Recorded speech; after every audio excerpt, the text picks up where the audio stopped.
Yo, salut mes petits Mugiwara, j'espère que vous allez bien. On se retrouve pour la review de l'épisode 12, le dernier de cette saison 1 de Berserk. Oui, j'en profite parce que ça, on va devoir attendre un petit moment, je pense, avant d'avoir, enfin, avant que vous puissiez en profiter à nouveau. Donc, directement, de toute façon, voilà, je commence par ça. Bon, j'aurais pu faire un petit peu un petit peu, je sais pas comment on pourrait qualifier ça. Le gars un petit peu qui vous tease à mort et puis qui vous balance le poteau rose à la fin, mais je m'en fous, de toute façon, les trois quarts d'entre vous, vous devez déjà le savoir. Par rapport au fait, de toute façon, que cet animé, si on savait pas trop s'il ferait 12 ou 25 épisodes, je crois en fait qu'au final ils ont décidé de couper la part en deux, mais c'est pas confirmé. Mais donc au final plutôt ouais, ils ont pas voulu tout balancer d'un seul coup, même s'ils auraient pu le faire. Au final ça aurait pas dérangé plus que ça. Mais bon, voilà, ils ont envie un petit peu, je pense, de susciter l'intérêt, susciter l'attente. Après voilà, on verra bien. Mais donc en tout cas on aura la suite au printemps prochain. Donc on n'a pas de mois précis, ça peut être mars, comme avril, comme mai. Enfin mai, même si mai ça fait plus début d'été, enfin presque, enfin fin de printemps. Après encore une fois on verra bien encore. On fera encore une fois tout ça en temps voulu. Et vous inquiétez pas, de toute façon je ferai des reviews pour ces épisodes-là. Donc voilà, n'hésitez pas à vous abonner à la chaîne pour pas manquer ça. Et oui, n'est-ce pas? Putain, comme je déteste ça fait ringard, franchement, avec un peu de recul et dire qu'avant je le faisais. Puis, ah là là, comme quoi, le changement, il n'y a rien de meilleur. Et donc aussi, pour ceux qui se poseraient la question par rapport aux reviews de scans, j'attends avec impatience que les deux derniers scans à l'heure actuelle, donc sortis en anglais, soient traduits en français. Là, les deux qui nous manquent. Enfin, bientôt, ça va faire 3 avec celui de ce mois-ci, vu que voilà, Berserk, c'est un mensuel, pour ceux qui se poseraient la question. Donc voilà.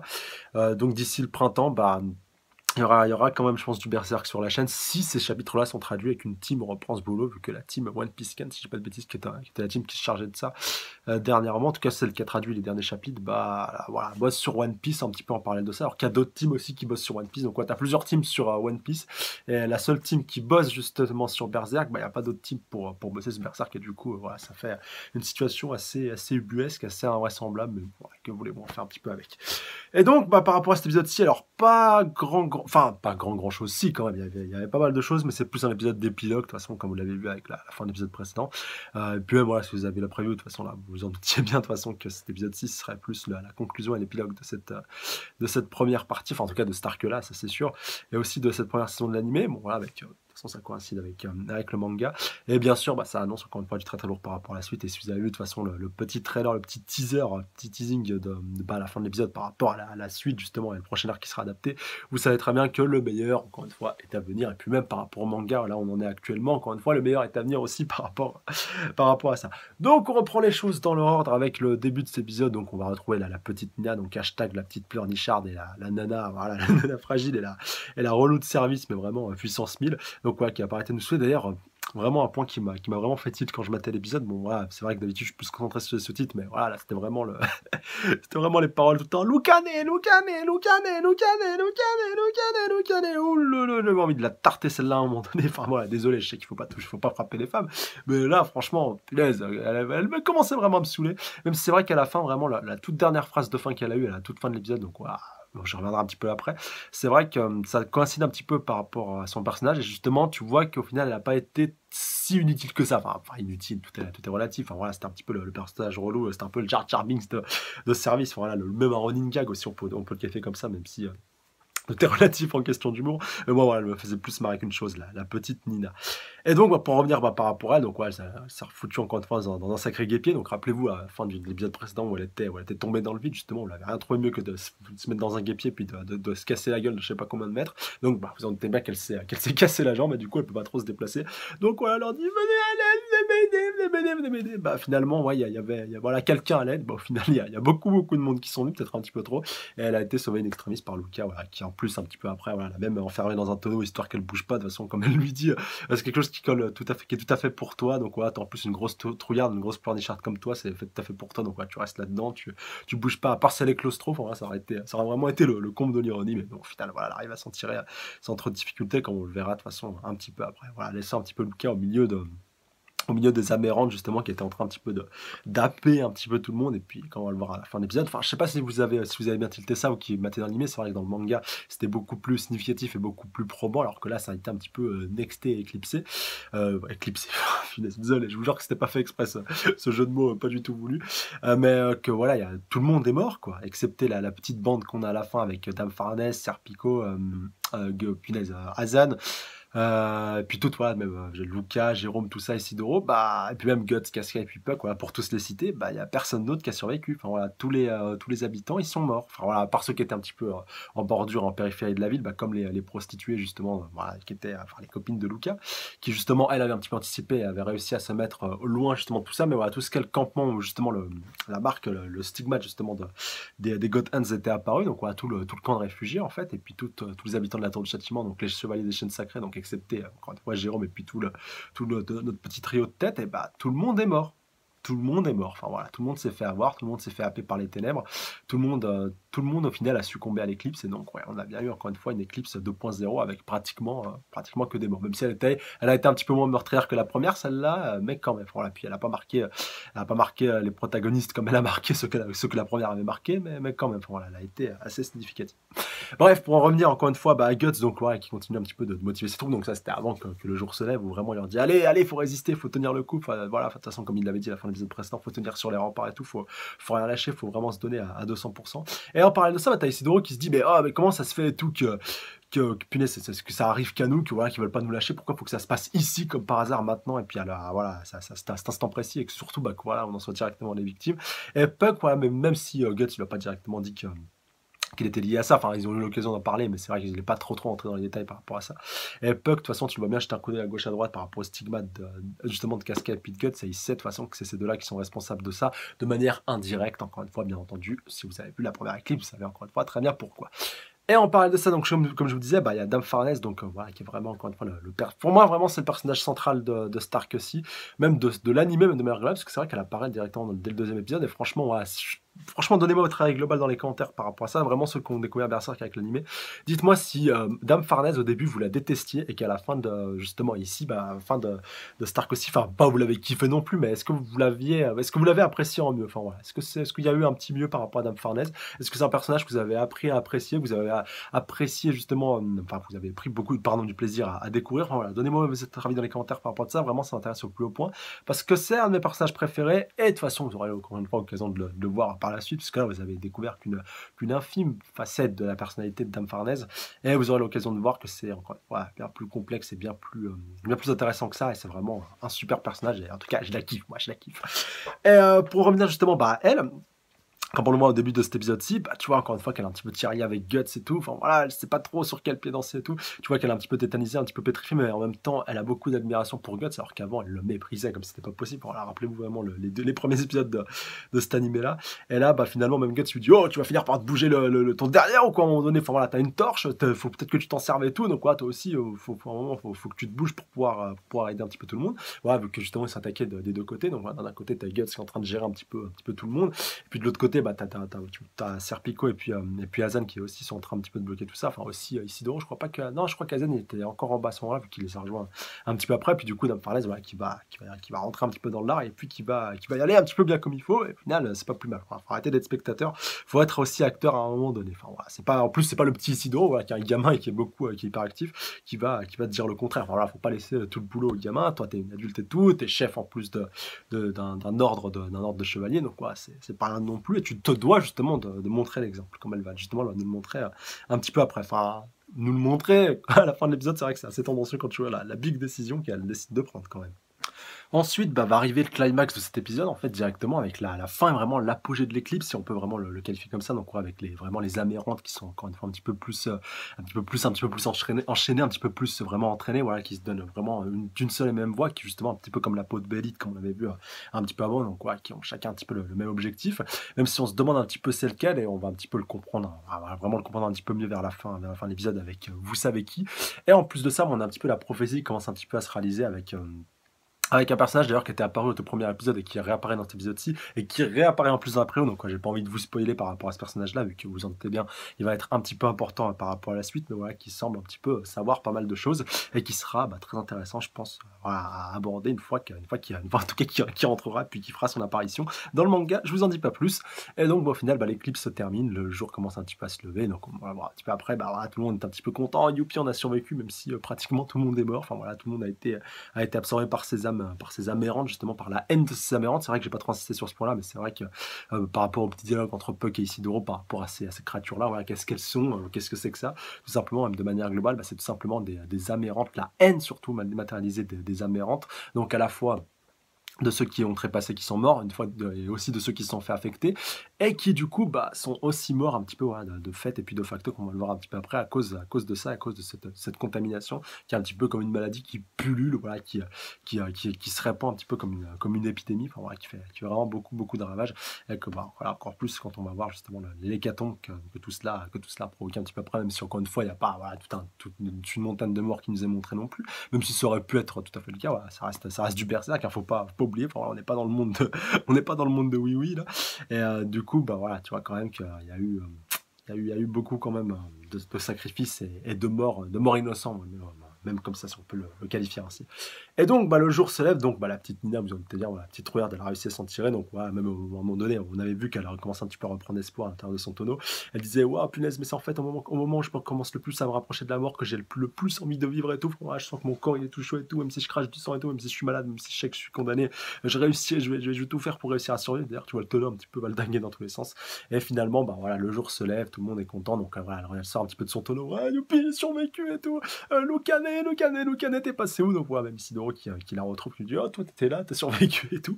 Et pareil, donc quoi, pour Jérôme qui cherche un petit peu sa douce et tendre Lucane, donc un petit peu partout, et finalement après, ils vont la trouver, donc voilà, au fin fond d'un puits, donc voilà, elle aussi, elle a réussi à trouver un petit peu la bonne planque, enfin, moins confortable enfin, confortable, c'était relatif, ouais, si, quand même, moins confortable que le tonneau, vu que voilà, t'es quand même bien gelé, je pense, dans ton puits.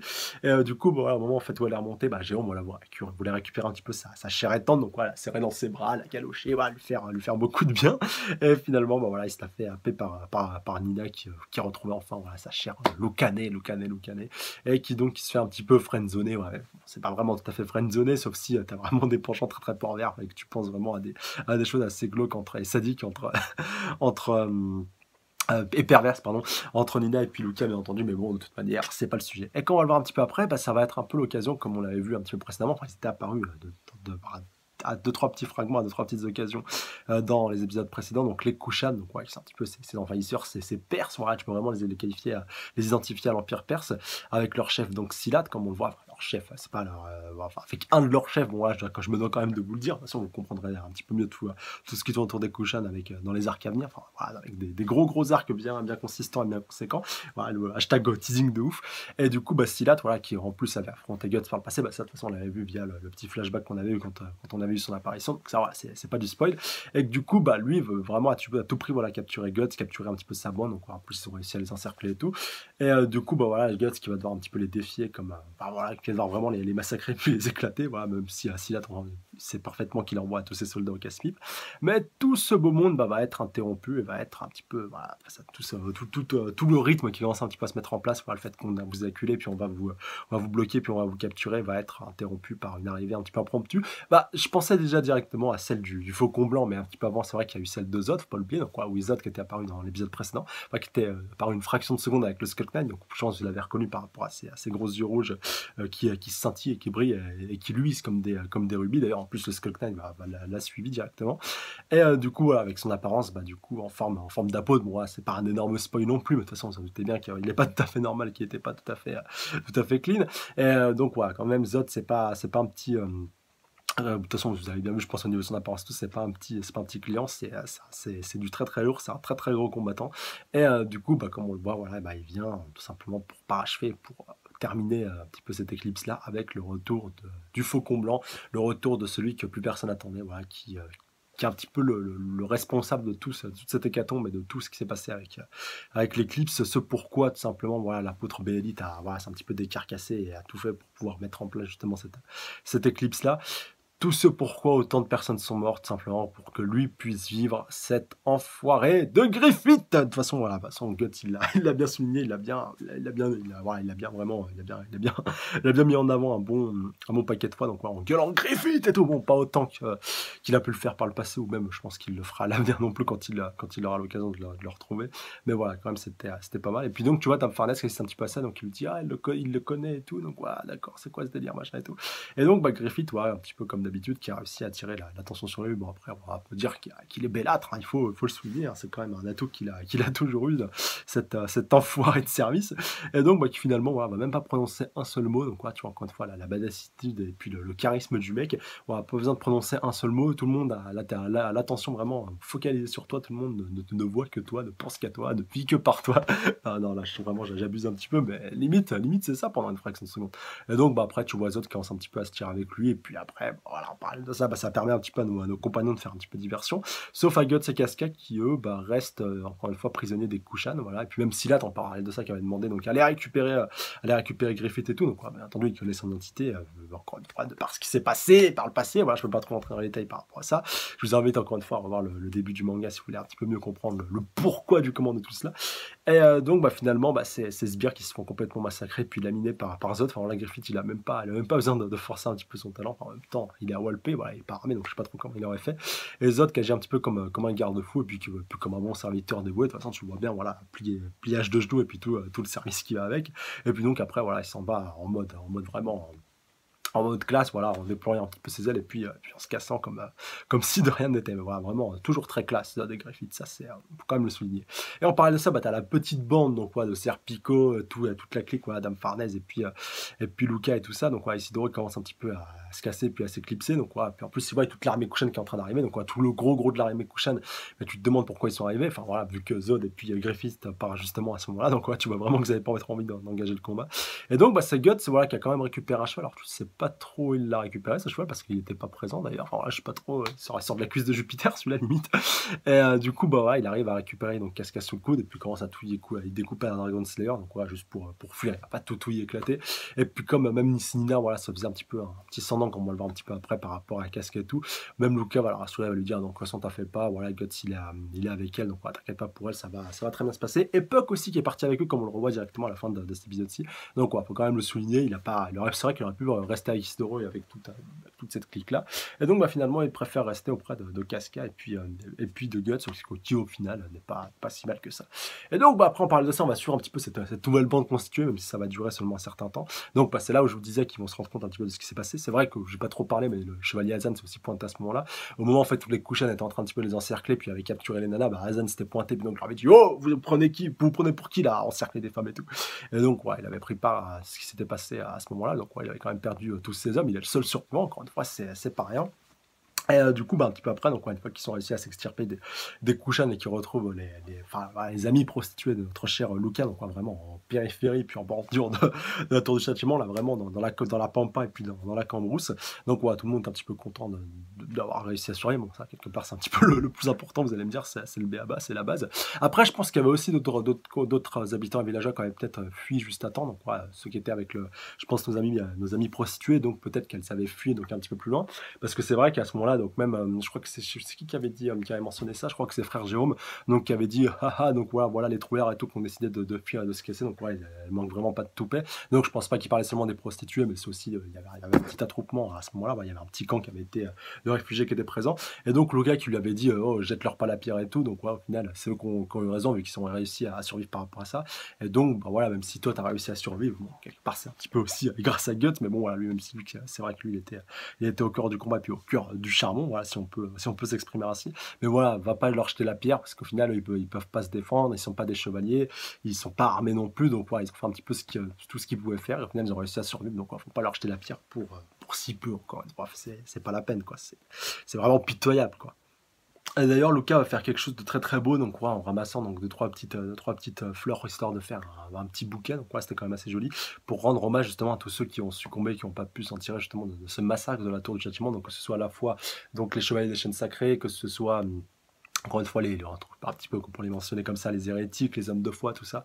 Donc, ouais, vraiment de leur rendre hommage par rapport à tout ça et qu'ils ont été juste des victimes de tout ce qui s'est passé et qu'ils sont morts un petit peu pour rien. Mais quoi, il méritait quand même qu'on leur rende hommage par rapport à cet hécatombe et ce massacre qu'il a eu. Et ça, encore une fois, c'était un très beau message qui était bien véhiculé de la part de notre cher petite Luca national, n'est-ce pas?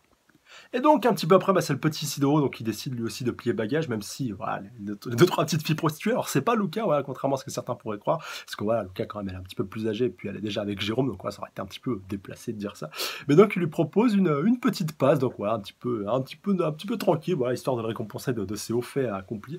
Et donc, cet abruti qui, en plus, prend même pas la peine d'accepter. Bon, en même temps, il est un peu jeune, mais il aurait pu, après, vous allez me dire, il n'y a pas d'âge, il aurait pu y aller, même il le regrette un petit peu, il le fait un petit peu à contre-cœur. Mais en même temps, l'appel de l'argent est un petit peu plus important, vu que, rappelez-vous, il avait une dette par rapport à Guts. Au final, il a réussi à la tenir, vu que Guts a réussi à récupérer Casca sans trop de difficultés, et puis surtout vivant, je pense qu'il était le plus important. Et puis, je pense aussi, c'est beaucoup attaché à Guts, puis aussi à Puck, voilà, vu qu'il est parti avec eux. Et aussi, voilà, par rapport au fait que voilà, Guts c'est un petit peu son modèle et qu'il a envie de lui ressembler. Et d'ailleurs, on l'avait bien vu précédemment quand ils avaient commencé à fuir, que lui, il avait envie d'y retourner. Et oh, Guts, Casca, pourquoi vous n'avez pas suivi et tout. Et justement, que si Jérôme n'était pas intervenu, il aurait tout fait justement pour les rejoindre, quitte à mettre sa vie de nouveau en péril. Donc, voilà, vraiment, il s'est mis à Martel en tête et il a décidé d'y aller. Et en parallèle de ça, on va revoir donc la petite Nina, donc ce coup-ci promis c'est la dernière fois, donc qui va retrouver son cher et tendre Joachim donc un petit peu plus tard, donc voilà, en voulant aller se soulager à la rivière, n'est-ce pas? Voilà pour ses besoins naturels. Et donc au final, les deux trouillards qui se retrouvent, Joachim qui lui dit excuse-moi et tout Nina par rapport à tout ce que j'ai fait, c'est juste que j'ai à mort flippé par rapport à ça la dernière fois, j'avais peur que tu me redonnes aux hérétiques et tout, et c'est pour ça voilà j'ai stressé puis que je t'ai dénoncé tout simplement au chevalier des chaînes sacrées. Et donc au final un petit peu plus tard, Nina va bien reconnaître justement que tous les deux en fait leur manière sont des trouillards et que donc ils peuvent pas se permettre de gêner les gens qui sont forts, donc voilà, en l'occurrence Nina comme Nina justement en l'occurrence Lucas pardon, comme Nina le mentionne très justement, et que donc voilà, et puis aussi vu qu'il y a un petit peu de jalousie et que voilà qu'ils vont finir un petit peu par les ailleurs tout ça, et donc elle préfère être avec quelqu'un qui est un petit peu comme elle, qui est un petit peu faible, et justement voilà, en étant un petit peu faible ça fait plus et plus, et donc ça va apporter plus ou moins par moins égale plus, voilà, si tu peux c'est plus justement probant de le souligner comme ça, et que donc voilà, même si on est tous les deux un petit peu faibles, ensemble on pourrait être un petit peu plus fort, et du coup on pourrait arriver à se protéger et à vivre mutuellement, et puis à se comprendre, voilà tout ça. Et du coup finalement ils décident de repartir ensemble, et Nina ne décide pas au moins d'aller dire au revoir à Luca par rapport à ça, parce qu'elle sait qu'elle aura tout fait par la retenir et tout. Et d'ailleurs t'as Luca en parallèle de ça avec toutes ses dernières amies prostituées, donc il dit oh elle fout quoi Nina et tout, enfin, voilà, elle en met un petit peu du temps, même si je pense qu'inconsciemment elle a peut-être commencé un petit peu à se poser la question par rapport à ça, même si je pense pas qu'elle la pensait capable à ce moment-là. Et donc quand même Nina qui a fait quelque chose de pas plus mal, voilà, un petit peu l'accomplissement par rapport à tout ça, la trouillarde et tout, la grosse flippette qui au final a quand même décidé de prendre une décision forte, voilà, une décision qu'elle a prise elle-même, et voilà, sans qu'on l'a un petit peu influencé, qu'on l'a dirigée dans cette voie-là, et au final c'est pas plus mal, et peut-être que justement elle va enfin réussir à progresser et un petit peu changer, même si je pense quand même que ça restera une grosse traîtresse, voilà, qui n'hésitera pas à balancer ses amis voilà, si l'occasion s'en faire sentir, comme ça peut être le cas à la salle de torture quand elle s'est fait arracher son ongle. D'ailleurs on a un petit focus sur son ongle à un moment donné, j'ai bien aimé ce petit passage-ci. Et puis surtout, voilà, t'as le chevalier Jérôme, donc qui est le dernier quand même chevalier à avoir survécu, qui lui aussi est peur, donc voilà, youpi, tranquille et tout, voilà, j'ai la paix, encore plus avec la décision qu'a pris Dame Farnèse, donc vraiment il dit ah, enfin la paix et tout, je suis tranquille et tout, enfin voilà, enfin bon débarras, voilà, casse-toi et tout, fous-moi la paix, j'ai plus de compte à rendre à personne, puis voilà, il va pouvoir justement profiter de ces belles poulettes, de ces belles donzelles. Et donc encore une fois, t'as un petit peu Luca qui se pose des questions un petit peu par rapport à ça, même par rapport à Casca et puis par rapport à Guts, même si elle s'en fait encore une fois pas trop, mais voilà, encore une fois, tu vois un petit peu tout l'accomplissement de tout ça. Et donc, c'est quand même important de revenir sur Dame Farnèse et par rapport à son accomplissement et surtout sa big grosse décision. Mais bon, en même temps, elle n'a plus de chevalier, donc ça, c'est un petit peu. Alors voilà, c'est un petit peu la meilleure occasion pour qu'elle puisse prendre ce genre de décision. Donc, ouais, où elle dit qu'elle renonce un petit peu à tout ça. Donc, en plus, après, elle enlève son plastron et puis son armure. Enfin, limite, j'aurais aimé qu'elle se relâche un petit peu les cheveux. Donc, ouais, en mode libéré, délivré et tout. Voilà, je fais vraiment ce qui me plaît. Et donc, au final, elle décide de se lancer un petit peu à la poursuite de Guts. Donc, ouais, elle a besoin de lui, elle a besoin justement de le retrouver. Et comme elle le précise très justement, toute son enfance a été elle était un petit peu apeurée, elle avait justement un petit peu peur d'être ténèbres, même si encore une fois elle se réfugiait un petit peu dans le bûcher histoire de vaincre un petit peu sa peur, mais c'était juste au final tout un tissu de mensonges et encore une fois, elle essayait justement de cacher puis de retrancher un petit peu ses peurs à cause de enfin, un petit peu par la religion. Voilà, c'était un petit peu une thérapie comme une autre, mais au final, elle se voit qu'elle vivait dans un monde, dans un tissu de mensonges et qu'au final, elle faisait que réprimer, contracter ses peurs. Elle les affrontait pas, si vous voulez, directement. Et là, au moins, avec Guts, qui lui montre un petit peu la voie, qui lui montre un petit peu la lumière quelque part, qui lui éclaircit un petit peu le chemin, bah, elle voit un petit peu la lumière au bout du tunnel, elle voit un petit peu la lumière qui éclaircit les ténèbres de son cœur, de son être, de son âme et puis de son passé. Et donc, bah, voilà, quitte à avoir vu la lumière une première fois, bah, continuer de la voir et puis de la suivre, voilà, et puis un petit peu en tant que guide, j'ai l'impression, comme elle le mentionne, enfin voilà, elle a un petit peu besoin de lui par rapport à ça pour qu'il l'aide à avancer sur le chemin un petit peu de sa destinée et puis de son histoire. Et donc, voilà, on déplaise à Serpico et puis à Azan. Bon, Serpico, il s'en fout un petit peu. Bon, de toute façon, il est là pour s'occuper de Dame Farnèse et rester avec elle. Puis donc, t'as Azan qui reste un petit peu médusé, puis à la fin, qui reste planté là et qui bouge pas. Donc, voilà, vraiment, ça va être intéressant lui aussi de voir la suite. La suite justement de son aventure et puis la finalité du perso même un petit peu par rapport à ça. Et surtout pour ça aussi c'est important d'insister par rapport à Dame Farnèse qui a besoin justement de trouver des questions par rapport à ça, par rapport à son passé et puis par rapport à tout ce qu'elle a vu, voilà, même toutes ses visions, vu que je rappelle quand même qu'au début elle y croyait pas du tout, elle croyait que c'était juste une hallucination collective, hashtag Sylvain Durif, pardon, et aussi voilà un petit peu tout ce qui tournait autour de ça, pour voir que c'était de la drogue et tout, enfin, voilà, je me rappelle c'était vraiment pas mal marrant à ce moment-là. Et donc, bah, finalement, voilà, elle pense aussi même que c'est son destin d'avoir croisé, d'avoir rencontré et puis croisé Guts, donc voilà, qui est justement cette lumière qu'elle a tant besoin, voilà, quelqu'un qui n'a pas peur, quelqu'un qui affronte, voilà, qui est tout le temps vraiment décidé, qui se met vraiment martel en tête, et qui est vraiment une sorte qui pourrait être une sorte de bon mentor, une sorte de bon guide quelque part pour elle. Donc, voilà, quand même, ça fait pas mal plaisir, et puis au moins, encore une fois, une femme qui s'affirme, ça fait plaisir, que diable, quand même, faut le souligner. Et au final, bah, on termine avec une petite parole et puis une dernière, enfin voilà, dernier petit visuel sur le Skull Knight, donc qui nous déclare que c'est un petit peu le début de la fin, si je peux m'exprimer ainsi, pardon. Et donc voilà, ça va vraiment être très très passionnant à suivre, même si c'est vraiment le début, voilà, le tout début, voilà, c'est pas le grand début de la fin, je crois même pas qu'il soit apparu dans le manga, mais voilà, il va vraiment se passer vraiment pas mal de choses. Et c'est vrai que ce point-là, si on devrait un petit peu le définir, c'est un petit peu le début, voilà, de la fin. Ouais. Je pense qu'on peut vraiment aussi le souligner comme ça. Donc, ouais, vous avez vu le trailer, vous avez vu voilà, un petit peu les petits teasings qu'on a eu. Je vais pas trop revenir encore une fois là-dessus, histoire de ne pas vous gâcher la surprise. Encore une fois, ceux qui ont lu le manga, voilà, je peux comprendre que vous êtes très impatients. N'hésitez pas encore une fois à en parler dans les commentaires. Mais attention, mettez un gros spoil au début de vos commentaires où vous pouvez en parler dans les reviews des chapitres. Même c'est vrai que ça fait longtemps qu'il n'y en a pas eu. Voilà, donc bah, ça m'a fait hyper plaisir de faire des reviews de cet animé de Berserk. Donc, ouais, encore une fois, beaucoup trop court malheureusement, même si c'est vrai qu'en plus je m'y suis mis un petit peu tard, vu que j'avais déjà pas mal de retard quand j'ai commencé à faire des reviews dessus, tout simplement. Et du coup, bah, je suis hyper impatient de voir la suite. Voilà, en tout cas, j'espère que ces reviews vous auront plu. Est-ce qu'elles auront pu vous faire apprécier Berserk, j'espère à sa juste valeur, même si ça aura jamais le même niveau et puis la même sensation de kiff que dans le manga. Et en tout cas, voilà, bah, c'était une bonne expérience et voilà, vraiment à refaire et puis à reconduire, avec même d'autres animés, voilà, quand l'occasion se présentera. Puis en tout cas, voilà, je suis content du chemin parcouru avec Berserk, puis avec ce début d'animé, puis cet arc-là. Après, voilà, je parle un petit peu comme si c'était une finalité, mais c'est juste le début, je pense, d'une longue aventure. Bon, voilà, de toute façon, à la fois dans le manga et puis aussi dans l'animé, mais en tout cas, voilà, c'était une super expérience et j'espère en tout cas que j'aurais pu faire apprécier Berserk au plus grand nombre, voilà, un petit peu à sa juste valeur. Et voilà, en tout cas, bah, j'attends vos réactions, puis vous avez dans les commentaires par rapport à tout ça, par rapport à cet animé, votre ressenti, votre compte rendu. Moi, en tout cas, voilà, c'est que du bon. De toute façon, du Berserk en animé, c'est forcément toujours que du bon. Voilà, après, voilà, certains ils peuvent gueuler par rapport au CGI que ça leur plaise pas et tout. Mais bon, on a quand même la chance d'avoir un animé Berserk en 2016. Bon, c'est vrai qu'il aurait pu être mieux fait, il aurait pu être fait par un autre studio, il aurait pu être fait en 2D. Mais au final, ça fait quand même un animé de Berserk et ça permet encore une fois d'exposer un petit peu le manga, un manga qui est encore une fois un petit peu sous-exploité, sous-traité, sous-connu, sous-coté, sous tout ce que vous voulez, à part pour les puristes, à part pour ceux encore une fois qui arrivent à le reconnaître à sa juste valeur. Voilà, sur ce, bah, je vous embrasse très très fort sur le bout de la truffe et je vous dis à très bientôt pour des reviews de Berserk, donc dans le chapitre j'espère le plus tôt possible, et puis au printemps pour des reviews de l'animé ou même pour d'autres reviews d'autres mangas, voilà, si vous suivez d'autres vidéos sur la chaîne. Allez, d'ici là, prenez soin de vous, salut à tous. Sayonara.